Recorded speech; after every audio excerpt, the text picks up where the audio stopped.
అందరికీ నమస్కారం.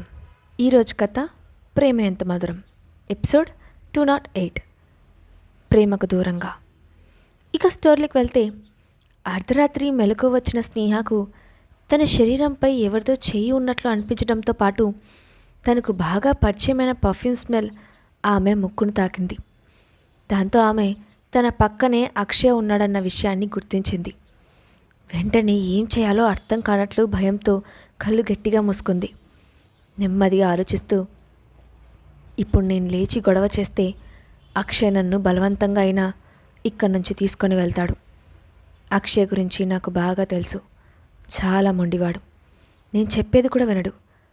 ఒకవేళ అదే జరిగితే ఇన్ని రోజులు నేను పడిన కష్టానికి విలువ ఉండదు. అంతా వృధా అయిపోతుంది. కాబట్టి ఇప్పుడు నేను సైలెంట్గా ఉండడం మంచిది అని అనుకుంది. అక్షయ్ గాఢ నిద్రలో ఉన్నట్లు అతను శ్వాస తీసుకునే పద్ధతిని బట్టి ఆమెకు అర్థమైంది.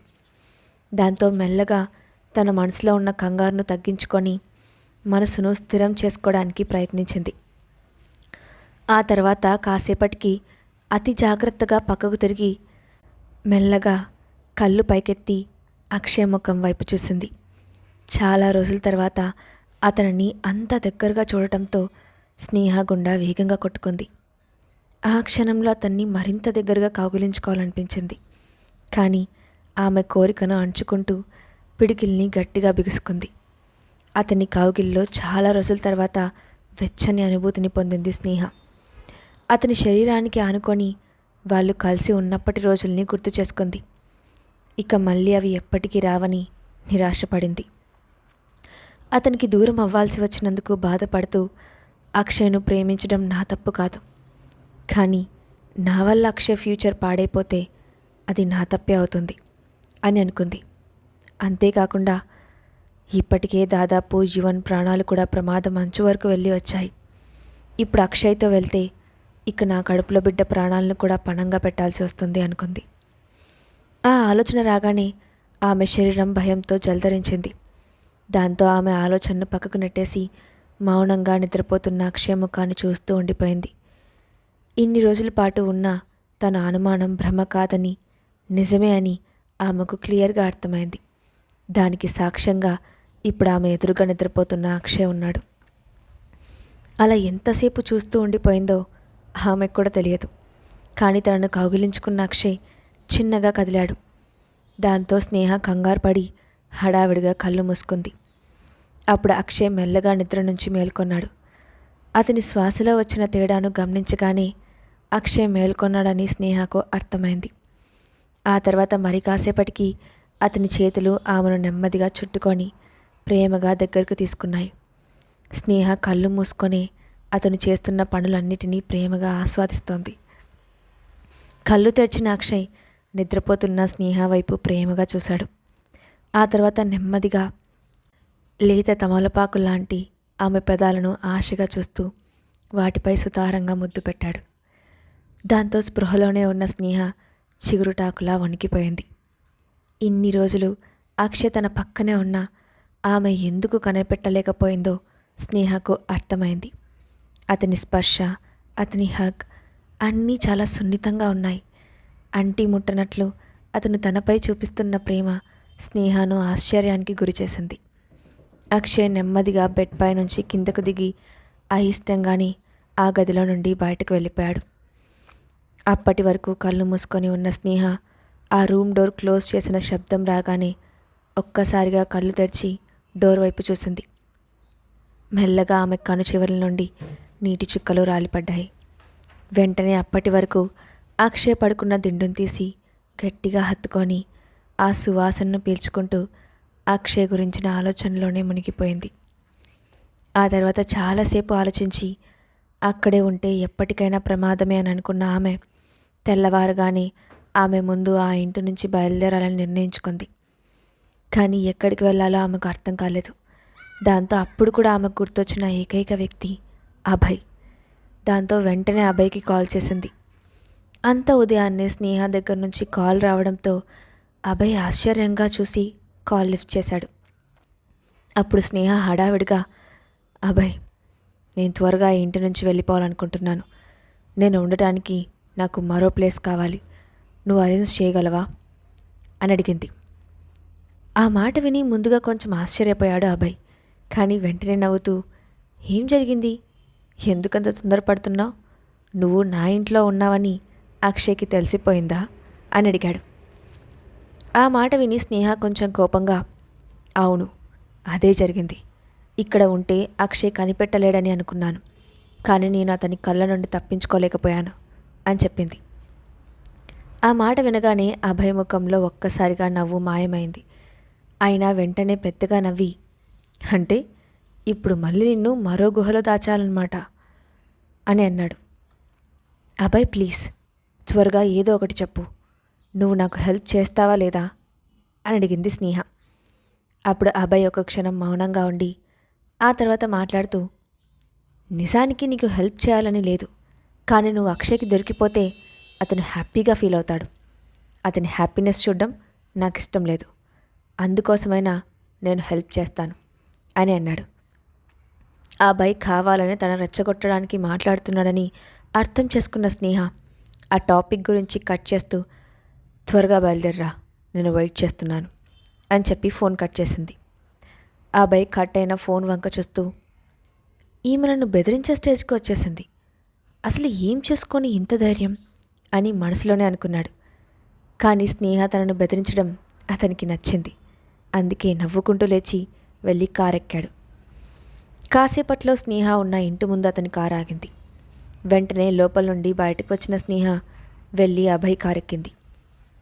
అభయ్ ఆమెను ఒకసారి పైనుండి కింద వరకు పరీక్షగా చూసి, ఇలా ఒకచోట నుండి ఒకచోటికి ఎన్ని రోజులు వెళ్తూ ఉంటుందో అని తనలో తానే అనుకుంటూ కార్ స్టార్ట్ చేశాడు. దారి పొడవునా స్నేహ ఏం మాట్లాడలేదు. అభయ్ కూడా మౌనంగా ఉన్నాడు. అతను ఎక్కడికి వెళ్తున్నాడో తెలియకపోవడంతో సైలెంట్గా రోడ్డు వైపు చూస్తూ కూర్చుంది స్నేహ. కాసేపటికి కార్ ఒక జ్యువెలరీ షోరూమ్ ముందు ఆగింది. అభయ్ కార్ దిగి స్నేహ వైపున డోర్ తీసి, కిందకు దిగు అని అన్నాడు. అతను గోల్డ్ రూమ్ షాప్ ముందు ఎందుకు ఆపాడో, ఎందుకు దిగమంటున్నాడో స్నేహకు అర్థం కాలేదు. దాంతో అతన్ని విచిత్రంగా చూస్తూ, ఇక్కడెందుకు ఆపావు అని అడిగింది. అభయ్ ఆమె ప్రశ్నకు సమాధానం చెప్పకుండా, నాతోరా అని అంటూ షోరూంలోకి నడిచాడు. స్నేహకు అతను ఏం చేస్తున్నాడో అర్థం కాలేదు.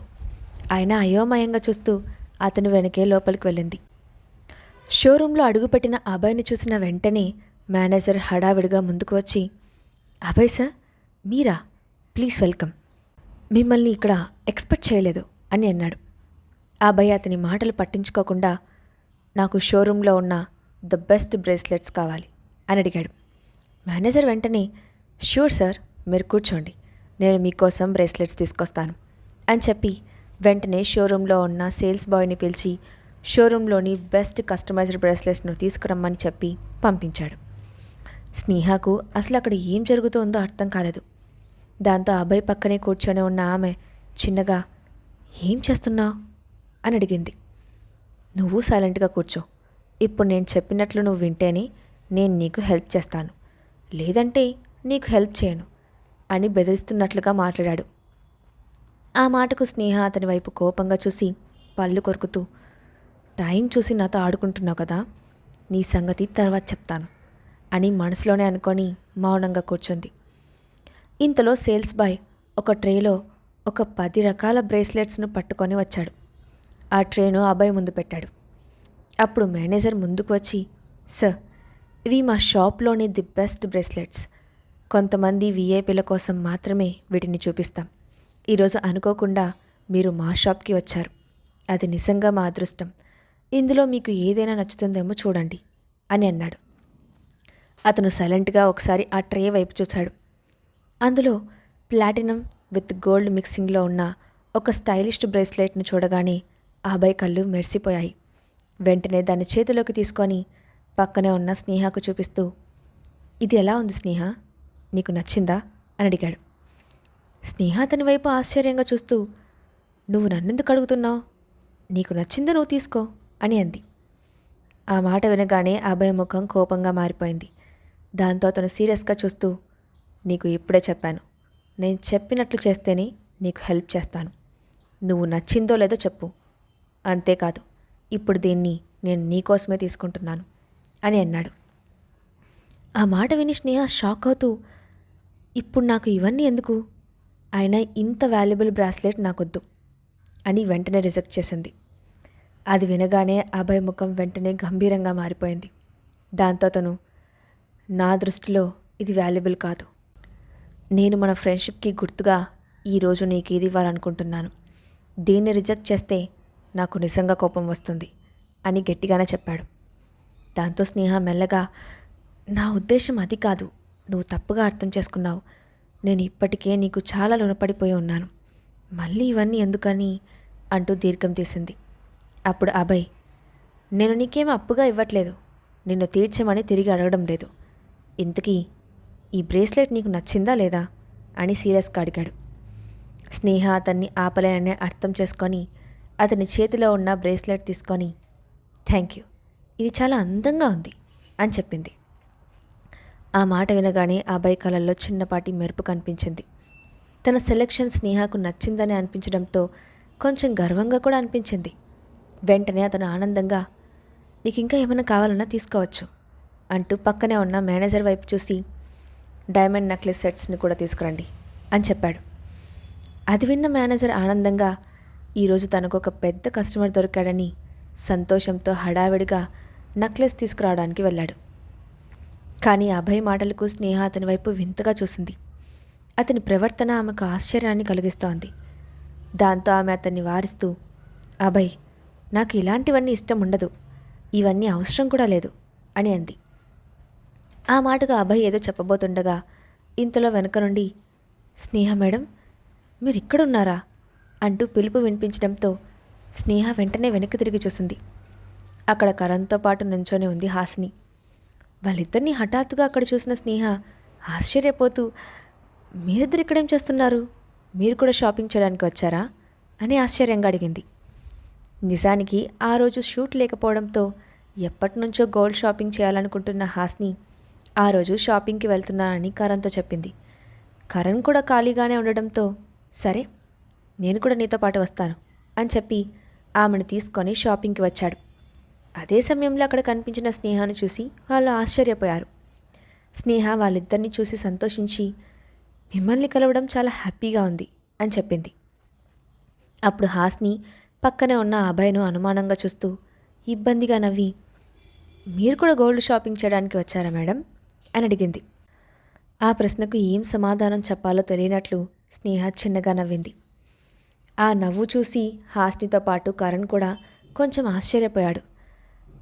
వాళ్ళిద్దరూ అంత క్లోజ్గా ఉండడం కరణ్కి కూడా షాకింగ్గా ఉంది. అప్పుడు అభయ్ వాళ్ళిద్దరినీ చూస్తూ, మీ మేడంను హఠాత్తుగా కలిశారు, ఇలా నుంచొని మాట్లాడుకుంటే ఏం బాగుంటుంది, పక్కనే ఉన్న కాఫీ షాప్కి వెళ్దాం అని అన్నాడు. దాంతో అతనికి ఏం సమాధానం చెప్పాలో తెలియక హాసిని స్నేహ వైపు చూసింది. స్నేహ కూడా తెల్లమొహం వేయడంతో ఇక హాసిని కరణ్లకి సరే అని చెప్పడం తప్ప వేరే మార్గం లేకుండా పోయింది. కానీ అభయ్ వాళ్ళ ఆన్సర్ కోసం ఎదురు చూడకుండా ముందుకు నడవడం మొదలుపెట్టాడు. దాంతో వాళ్ళ ముగ్గురు అతని వెనకే వెళ్ళారు. కాసేపట్లోనే నలుగురు దగ్గరలో ఉన్న కాఫీ షాప్లో కూర్చొని ఉన్నారు. స్నేహ తన ముందున్న గ్రీన్ టీని సిప్ చేస్తూ పక్కనే ఉన్న హాసిని వైపు చూసి, నువ్వు జ్యువెలరీ షాపింగ్కి వచ్చావా అని అడిగింది. అవును మేడం, ఎన్నో రోజుల నుంచి షాపింగ్కి వెళ్దామంటే టైం కుదరడం లేదు, ఈరోజు కరణ్ సార్కి షూట్ కూడా లేదు, అందుకే నేను షాపింగ్కి వెళ్దామని అనుకున్నాను. అదే టైంలో సార్ కూడా ఫ్రీ ఉన్నానని చెప్పి నాతో పాటు వచ్చారు. మేము ఉదయం నుంచి షాప్ మొత్తం తిరుగుతున్నాము, ఒక్కటి కూడా కొనలేదు. ఇద్దరికీ ఒకేసారి నచ్చిన ఐటెం ఒక్కటి కూడా కనిపించడం లేదు అని చెప్పింది. ఆ మాటకు స్నేహ చిన్నగా నవ్వింది. అప్పుడు హాసిని, మీరేం కొనడానికి వచ్చారు మేడం అని అడిగింది. ఆ ప్రశ్నకు స్నేహ కొంచెం తడబడి తన చేతిలో ఉన్న బ్రేస్లెట్ను హాసినికి చూపించింది. అప్పుడు అభయ్ మాట్లాడుతూ, మీ మేడంకి అసలు ఏం నచ్చుతుందో ఏం నచ్చదో నాకు తెలియడం లేదు. ఇప్పుడు మీరు దగ్గర ఉన్నారు కాబట్టి ఆమె టేస్ట్ ఏంటో నాకు చెప్తే బాగుంటుంది. ఒక బ్రేస్లెట్ కొనడానికి ఎంతసేపు ఆలోచించిందో అంటూ చనువుగా మాట్లాడాడు. ఆ మాటలు విని హాసిని పూర్తిగా గందరగోళంలో పడిపోయింది. అంటే మేడం అభయ్తో కలిసి షాపింగ్కి వచ్చిందా అని అనుకుంటూ కరణ్ వైపు చూసింది. కరణ్ ముఖంలో కూడా అదే ఆశ్చర్యం కనిపించింది. ఇంతలో స్నేహ పైకి లేచి, నేను వాష్రూమ్కి వెళ్ళొస్తాను అని చెప్పి అక్కడి నుంచి వెళ్ళింది. అప్పుడు హాస్ని కరణ్ వైపు చూసి చిన్నగా తల ఊపింది. కరణ్ కూడా ఆమెతో మాట్లాడడానికి ఇదే కరెక్ట్ టైం అని అనుకున్నాడు. అప్పుడు కరణ్ ఒక నిమిషం మౌనంగా కూర్చున్నాడు. ఆ తర్వాత, హాస్ని, నువ్వు అభయ్ గారితో మాట్లాడుతూ ఉండు, నేను ఒక కాల్ చేసుకొని ఇప్పుడే వస్తాను అని చేతిలో ఫోన్ పట్టుకొని పక్కకి వెళ్ళాడు. అప్పుడు అభయ్ హాస్ని వైపు చూసి నవ్వుతూ, మీ మేడంకి ఏమేమి ఇష్టమో మీకు తెలిస్తే నాకు చెప్పండి అని అడిగాడు. ఆ ప్రశ్నకు ఏం సమాధానం చెప్పాలో హాస్నికి అర్థం కాలేదు. అసలు స్నేహ మేడం మనసులో ఏముందో తెలియకుండా ఆమె గురించిన విషయాలన్నీ అభయ్తో షేర్ చేయడం ఆమెకిష్టం లేదు. అందుకే ఆమె చిన్నగా నవ్వి, మేడం ఇష్టాలు నాకు కూడా పెద్దగా తెలియదు సార్. మేడంతో అప్పుడప్పుడు రెస్టారెంట్కి రావడం తప్ప ఎక్కువగా క్లోజ్గా కూడా ఉన్నది లేదే అని చెప్పి తప్పించుకోవడానికి ప్రయత్నించింది. మరోవైపు వాష్రూమ్కి కొంచెం దూరంలో స్నేహ కోసం ఎదురుచూస్తూ నుంచున్నాడు కరణ్. స్నేహ అనుకున్నట్టుగా అక్షయ్కి దూరంగా వెళ్ళగలుగుతుందా? కరణ్ స్నేహతో ఏం మాట్లాడబోతున్నాడు? అది విని స్నేహ ఎలా రియాక్ట్ అవుతుంది? నెక్స్ట్ పార్ట్లో చూద్దాం.